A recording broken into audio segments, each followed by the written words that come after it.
He was asking me, is he now obliged to pay this bill? And the answer is absolutely not. He is not at all. But in the end, Petey told it one of his stories, and it decided he wanted to give up on life, rattling away. And look what he's found inside. So that's the extended spring hangers fitted to the MGB. Why it has overheated and stuff. It's all gunged up and blocked up, and all the waterways are all horrible. There we go. Lots of fault codes coming up straight away. And I'm going to show how I got a hell of a deal on this car.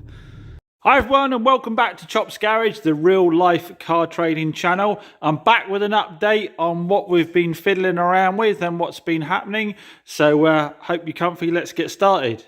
So rightly or wrongly, from watching the channel, some of you have decided to set up yourself. That's why a lot of you watch the channel know about how to trade cars, how to sell cars.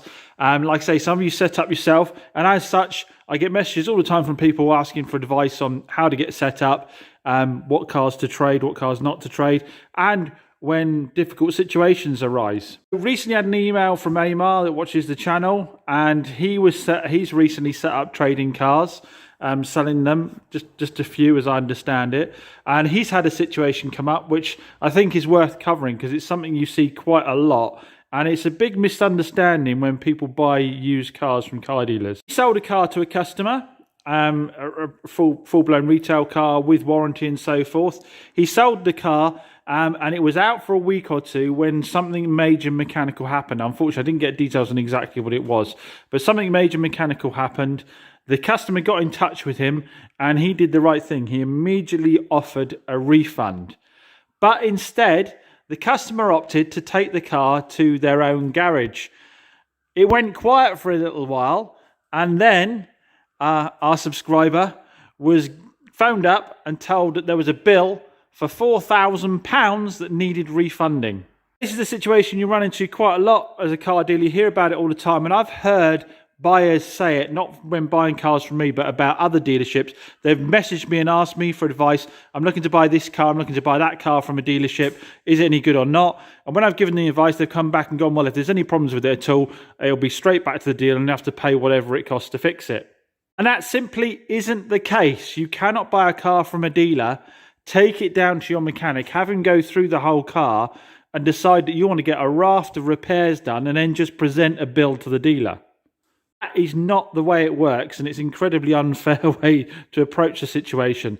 The dealer has the opportunity, as our subscriber did, to offer a full refund because he might not want to do the repair on it. He might decide it's not financially viable to do the repair and would rather just give you your money back. But should there be work done, he has the opportunity to make sure that the work has been, one, correctly diagnosed for starters, because we know some garages can work on part starts and just replace 5 or 6 items until they find the one problem there was. So he has the right to make sure it's been rightly diagnosed. He has the right to make sure that the labour rate is fair, that isn't an excessive labour rate. And like I say, he has the choice to decide whether it should be fixed at all or not. As the consumer, what you don't have the option of, as I said, is just to give the go-ahead for any amount of work to be done at any cost. He was asking me, is he now obliged to pay this bill? And the answer is absolutely not. He is not at all. He needs to get a copy of that, find out what work was done. He could have the opportunity to get a second opinion on it, all these kind of things. So what I would say to anybody who is buying a used car is it works really well if both parties act sensibly. Obviously, it's not ideal with the vehicle, having a problem early on, but it's an old car. Any number of things could go wrong with it. It could be driving perfectly today. It could drive down the road for 2 or 3 days and there'd be a problem. I've just had one myself today. I sent out a Toyota Yaris about a week ago. As part of the prep, we did an advisory-free MOT. As part of that prep, we replaced part of the exhaust with a new part of the exhaust. Well, the lad rang me up and said, oh, the exhaust has started blowing, and it turns out that another section of the exhaust, the new one was fitted to, has now given up the ghost and allowed that to drop down. Now, he was sensible. He said, can you have a look at it? Brought it back here, assessed what the part was, got the part ordered up. We're going to fit it. Now, had he gone off and just had the whole exhaust system, cat back replaced all the way along and then presented me with a bill for, however much money, I wouldn't have agreed it because I hadn't had an opportunity to assess it myself. The fact that it happened on a 2010 car within a week or two of him owning it doesn't mean that he gets a ramped up opportunity because of the inconvenience to just slap any old bill on me. You know, there's a risk involved in buying a 2010 car with 100,000 miles on it, and that is that the components on that car are 13 years old and have suffered the weather and everything else on them. So if buying a used car of that age was risk-free and the dealer would have to repair absolutely anything on it, then you wouldn't be able to buy those cars for £2,000 or £3,000. They'd be within 20 or 30% of the price of a brand new car. Buying a used car of any age from a car dealer is not a green light to having it restored to as new at their cost. As I said, if you're having problems, be sensible, speak to the dealer, don't get work done without their prior approval, and you shouldn't have a problem. Anyway, I'll try and get an update on what happened with that one and let you know in a future video. But anyway, more of what we've been getting on with. So, today what have we got on? We've got the Range Rover in. And the Range Rover has been reliable enough, touch wood while I say that I think it's worth us putting a few quid into it. It could do with some front brake pads, and it could do with a lower arm as well, which is knocking a bit. And we haven't serviced yet, so we're going to do it all in filters. So PT is on the case with that. Now, while PT does that, I am painting up the rear spoiler on the Swift so that that's in colour. We haven't done it with that roof issue yet. We're going to probably see how it goes. We've got someone interested in the car who wants to get a bit more money for their car, and what we might do is see if they're happy with it, because unless you go looking in detail, to be honest, it's not really that noticeable. So I've said, look, if you want that higher price point for your car, then I could just save the money by not doing the roof. So we'll hold off and see what happens with that. But we are going to spray the spoiler, so I'm just doing that now. So spoiler's had its spray job. Just waiting for that to harden off before we flat and polish that. Range Rover, took them off, and there's not a huge amount of difference between the thickness of the ones that we're putting on and the ones that came off. So it might just be some faulty wiring, warning wise, but we thought as we're there we'll stick them on anyway. We had to replace the ball joint. Unfortunately, it wasn't the front easy arm to do, it was the ball joint that was shot on the Range Rover, and it's taken us about an hour to get that one out. You see how bent it is, hammering the hell out of it to get it out. But in the end, Pete told it one of his stories, and it decided he wanted to give up on life. Yeah. And fell out. He's inspecting the diesel that's come out the fuel filter, and he's saying, look how good it is. The crud. Look at the little bits in there. Oh, that's from the filter, is it? Must be. Oh, okay. Although that pot's been sitting around for a while. So yeah, we're changing out the diesel filter. Air filter's nice and clean, so we just give that a clean up, put it back in again, because we've got to order one anyway.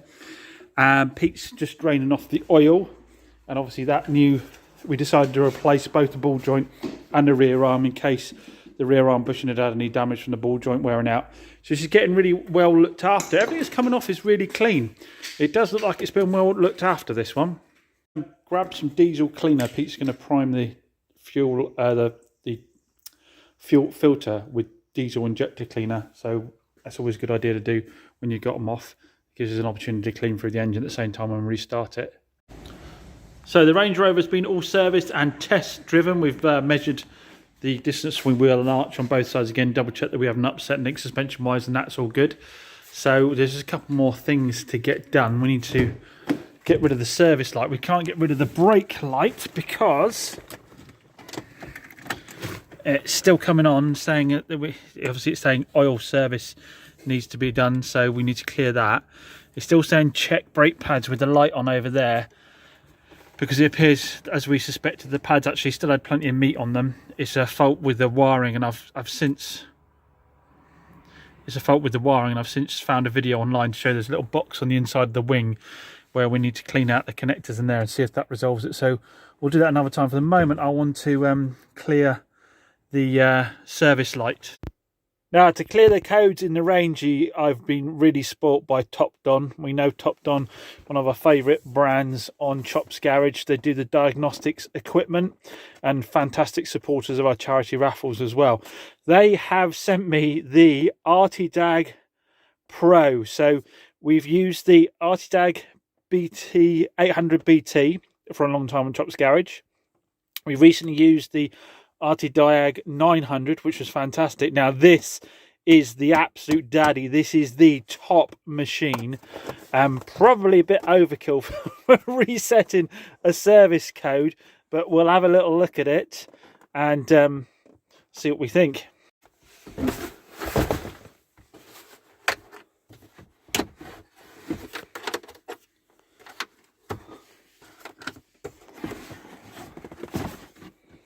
Now, the first thing I'm noticing is we seem to have a lot of attachments, presumably for different makes that don't just have an OBD port. I'm sure a lot of you in the comments are going to know what these are for, you proper mechanics. Probably a little wasted on me, to be honest, but we've got various different plugs and attachments that makes me think that this is going to be compatible with pretty much all makes of cars. Again, if anybody can help me on that, just get into the comments and let me know. You're really experienced guys. There we go, all plugged in and powering up. You'll notice the box was a bit dishevelled because a certain person who should remain unnamed, well, he won't, it was Pete, gets too excited over Top Don products and couldn't help himself and open up the box before I even got to it. Right, we're into the main screen here, so it's going to services. Here we go, look, we've got AF reset, brake reset, oil reset, SAS reset, battery reset, ABS bleeding, electronic throttle relearn, TPMS sensor, DPF regen. Oh, don't want to do that, do I? DPF regen, EGR, AC, AdBlue, AFS coolant bleeds. You need that for the Porsches and stuff, don't you? Engine power balance monitoring, gas particulate regeneration. Flipping it, fully loaded. Right, let's go into oil reset. Okay, so it's found the correct vehicle. Yes. It's going to load up the data. Read fault. Supposed to have service interval reset. Make sure the ignition is switched on, engine off, and vehicle battery is below 12%. Should be okay on all that. So I followed the process that Top Don gave me, which was a lot of turning the key to position 1, turning the key to position 2. If we start it now, it's not come up with a warning about mileage. It has come up with an engine system fault. We better scan a code for that and see what we've got. Check brake pads is back again.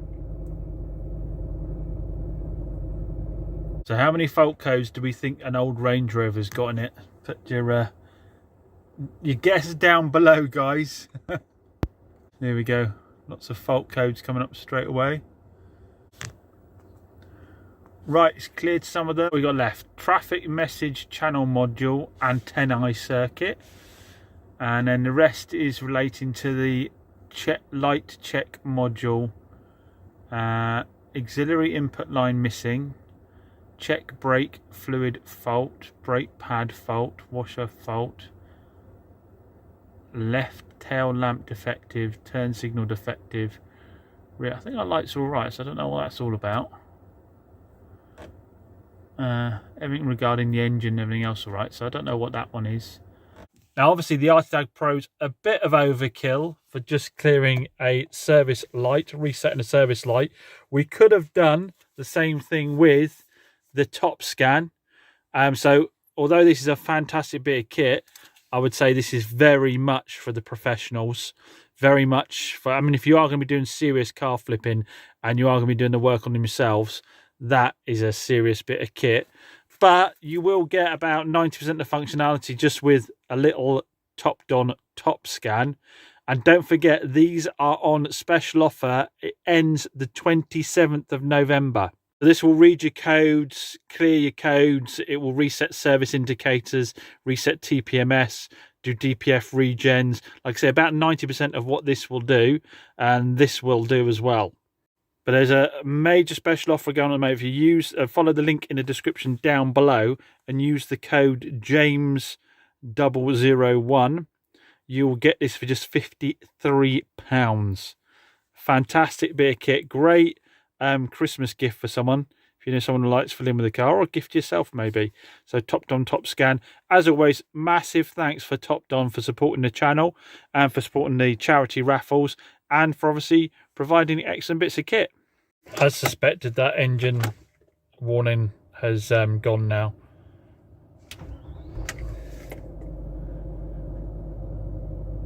So yeah, once we get rid of that dash for the brake pad thing, we're gonna have a totally clear dashboard. Just finishing getting the head off of the Corsa that's overheated, the automatic one. Head's there ready to go down to Barham engines to be skimmed. But you can see why it has overheated and stuff. It's all gunged up and blocked up, and all the waterways are all horrible. So we'll clean all that out beforehand. Just, I don't know why Corsas are so prone to it. But yeah, we'll get that down. So your head has to be skimmed to make sure that your gasket and your two surfaces are completely flat. And obviously, if it has overheated to the point of warping the head a little bit, it'll need something skimmed off. But we always leave Barham engines to decide what gasket to provide with it. In case they have to skim that bit more off, they'll get a thicker gasket for us. But then we can put it back together and get it up for sale, because like I say, should be a good little sell of this. What we'll do is extend out this rear shackle here. We'll extend that out a bit with these. We won't need the full length of this, so we'll have to trim it down a bit. But if we can gain a couple of inches there, it should give us the clearance we need on the arch. So that's what we'll do in between waiting for the head to get skimmed. So that's the extended spring hangers fitted to the MGB. You can see we've now got quite a lot more clearance on the wheel. You can see the spring hangers down there. We will trim them off, but just leaving them in position at the moment to see what we think, where we think it wants to stay for life before we start cutting anything away. So I'm going to take a quick little test drive and see if we've got any contact at all. So test drive on the MGB went okay. It did bottom out once on quite a big pothole. I think I just need to leave a little bit more off the arch inside that edge, not too much more. I don't want to go down another one on that spring because I think it'll upset the suspension a bit too much. Needs its tracking doing. Obviously, since we put all that new suspension on, it needs its tracking doing because that's quite a way off at the moment. So I'll do that on the arch, get it down and get the tracking done, and then we can go for a proper test drive. But yeah, only a few little bits to finish off now. Next thing up is the interior, because it has the standard interior on it, which is all the springs are really sagging on the seats. The carpets actually clean up all right. Someone did the carpets, but yeah, the seats need swapping out, and I need to decide if I want to keep back seats or not. So that's the next thing to do, is the interior. Then obviously there's the situation with more power, but obviously I want to test drive, make sure I'm happy with it before I start doing the, make sure the suspension is all dialed in. Still haven't flat and polished the paint since we had that little reaction with the little fisheye hanging. But to be honest, it's just not a major priority for me because I'm not doing this for anybody else. So I'll get round to that at some point, I guess. To be fair, the most sort of reliable together classic I've got at the moment is probably the Trans Am. It starts every time, first time. And you can drive, again, this could really do with the tracking doing, but it actually drives okay other than that. We've got no overheating problems now. That switch has been set up for the fan and so forth. And yeah, it's pretty darn reliable. That and the Ital starts every time, first time as well. But this one, obviously, again, is one we want to tackle paint on at some point. As regards the Acadian van, that drives actually all right now. So obviously we've got it running, driving, braking, all of that, all the good stuff. I've got to clean it off, can finish off putting some lacquer over the rest of the bodywork, and then probably have an MOT done. I think I'll sell this one. I don't think that it's one to keep for me. It's a fun van to have, but I haven't got the room. I could do more retail space for prepping cars. I pretty much built the fast MGB I've already wanted. I've always wanted a Firebird. I don't think I need more than a couple of toys, to be honest. So we'll probably put this up for sale. Value-wise, I think if I can get an MOT on it, probably 3,995, something like that, I'd say. I don't know. Put a comment down below. What do we think these vans are worth? Obviously, it's not like the bodywork is... It's actually really solid underneath. It's totally solid underneath. The chassis is absolutely solid. But obviously, at the top half, you've got a lot of surface rust going on and some of the more serious bits of rust on it. Are a bit bubbly, but obviously, like I said, I've been going along clear lacquering like I have over here. just scuffing it down and clacking it, because I like the patina. I know it upsets a lot of people and they don't, but I like the sort of weathered look of the van. That's why I left all the old stickers at the back and all that kind of stuff. Obviously, it's now UK registered. I've got the number plates to put on it as well. I don't think it actually does need, it is MOT exempt and tax exempt, but I'd never put a car on the road or sell a car to somebody without having a professional check it over for roadworthiness first. But yeah, I think that one will need to sell. As much as I'd like to keep it, I just don't think it's practical to. Oh, the beauty of working on old cars is you find all the jobs that other people have done and bodged. So we were looking at a headlight wondering why it was all rusty at the bottom, because there's really no metal in it to rust like that. And the new one we could see was all plastic. So Pete went to take the old one out and it was rattling away. And look what he's found inside. Someone actually dropped a pair of metal little grips inside the headlight, and that's what was rusting up and causing the problem with that headlight. What a stupid reason to have a problem like that. They obviously just dropped in there, couldn't get it back out again, thought, well, sorry, I'll just leave it in there. Brilliant. Picked up this 65 plate Ford Fiesta with the 1.25 engine in it. That's one we like, isn't it? The 4-cylinder petrol 1.25, the old Zetec unit, I think, isn't it? And this one is mega low miles. It's only done 32,000 miles. I'm just rushing it over to Malcolm for paint because it's really good bodywork wise. It just has this ding here on the door, and it's we're just going to whip it straight up for paint so we can get it up for sale ASAP. Don't want MOT until it's had the paint done. MOT wise, it's got an MOT, but it's got advisories, so we'll have to sort those now. I scored a real bargain on this, and I've got to thank a subscriber for that and for his business. So we're going to whip it over there, and I'm going to show how I got a hell of a deal on this car. Here's the auction that I bagged the Ford Fiesta on with only 32,000 miles on a 2015. It was our subscriber James that got in touch with me to let me know this was going through from his auction company, which is Auction Revolution. So yeah, he gave me the heads up that they had a auction with that car coming into it. And he says every now and then they come across cars from deceased estates and other bits and bobs. And he'd give me a shout out if he had anything come along that would suit me. So yeah, massive thanks to James for that. Like I say, this site that I got it from was thesaleroom.com, and James's business is Auction Revolution Limited. So yeah, massive thanks for the heads up on that. A really nice bit of stock. So I'll be looking out for future stuff from his auctions. And as always, massive thanks to everyone that supports me with the channel and offering me their cars and giving me a heads up when they see stuff that might be of interest.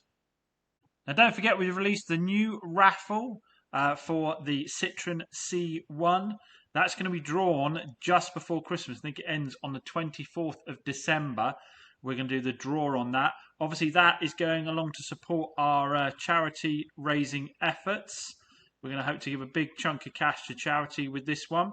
So if you can, get in there and support it and give yourself the chance to win this 2018 Citroen C1 with only 40,000 miles on it. Tickets are only £2, but there's 2 days left of some major bundle offers where you'll get a load of free tickets. If you order a certain amount, you get a load more free tickets. That runs out in 2 days' time. So be an early bird, get in there early, and you will get more tickets for your money. I'll put a link in the video description down below. But I need your help. I need your help as to which charities we're going to support. Let me just go through that with you.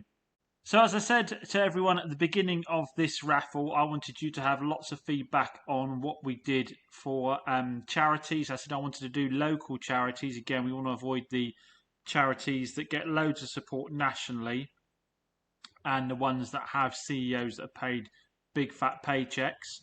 So there's a few here that I've come across, and I want your feedback. I want you to get in the comments down below and tell me which ones you'd like to do. So one here is local to North Devon. It's in Barnstable, just down the road, and it is the Freedom Centre, and it supports rough sleepers. So obviously, one of the worst things to see around Christmas is when you walk through the streets and see people sitting out in the freezing cold. I cannot imagine for 1 minute they have any other choice than to do that, because you just wouldn't. It's so cold. So it'd be nice to help support the Freedom Centre, which supports the rough sleepers across North Devon. that was one I had in mind. So again, comment down below if you're up for that one. And the idea would be we'd split the funds across these charities. The second one I found was Care for Kids North Devon, which is a bit similar to some of the other charities we've done, but it is specifically for North Devon, and it helps families with sick children, financially.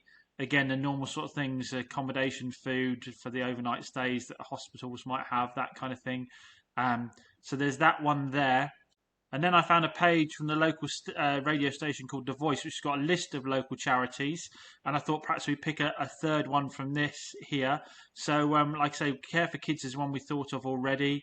From this, obviously, we've got Devon Air Ambulance. Again, I was trying to find something that was a bit probably less supported than others. And I found this one here, Everything Ellie. Everything Ellie was set up in memory of Ellie, who lost a battle in March to leukemia at the age of 16, and money raised has helped secure a beach hut at Salton Sands, which is a fantastic local beach for people to enjoy. So that was one I found there. And then there was another food bank one here, North Devon Food Bank. We've done a food bank before, but I thought that might be a good third one to do. Or one down here, which we haven't done yet, which is another one I was thinking, is the Veterans Charity. This looks after and supports war veterans that are facing distress and hardship. So get to the comments down below. Let me know if there's one particular one you absolutely want me to do, or if there's three you've got in mind you'd like to do, or if the three I've suggested, which would be the Freedom Centre for the Homeless, the Care for Kids for North Devon, and for the I think the Veterans Charity. If you think those three are perhaps the ones to go for, perhaps swap one of those out for the Everything Ellie one there. Let me know. I need your comments down below. Now, as you can see, guys, after my latest sales spree, I'm looking very empty outside. Still got the Vito van up for sale. Not sure why that hasn't sold as quickly as the Transit when it's got a lot lower mileage and no VAT on it. I was going to trade out the X-Trail. I did a deal trade while I was that, but he backed out. But I've decided I'm going to retail it because I'm short on stock anyway, and no real interest in the Fusion. But other than that, I've sold the C3 Picasso to somebody. Obviously, the turbocharged coupe is just for you know, whenever I get round to it. The Polo's not for retail. Obviously the Jaguar needs the bits doing on it, so that's not for retail. That was never for retail. That's the only one other one outside here ready for retail. Well, not ready for retail, to be retail, because obviously these two are mine as well. But that's the only one that's actually there to get ready for retail. Once you painted the bonnet, now I know it drives absolutely lovely. So yeah, super short on stock. Still got the little Adam. Not had too much interest in that, so we might want to drop the price on that, and then we've got a bit of stock inside, but not a massive amount. So I really need some small cars, guys. If anybody out there looking to sell a small car, let me know. If it's sort of like 2000 and 2010 or newer, up to about sort of 2015, ideally under 100k. And if you're sort of not a million miles from Devon area and looking to sell a small car, let me know, because I need to stop. The Ford Focus, we're just waiting on a headlight because they replaced one, but then it turned out the other one had water ingress in it as well. So just waiting to put the headlight in that, and that can go up for sale. So in terms of cars for sale, there's the two I mentioned outside. Just put the Mini up at the 995 as per my previous video. I've got the Polo and I've got the C-Max. So 1, 2, 3, 4, that's now up for sale. So 4, 5. I've only got 6 cars up for sale. This one, I need to machine polish the Duke before that can go up for sale.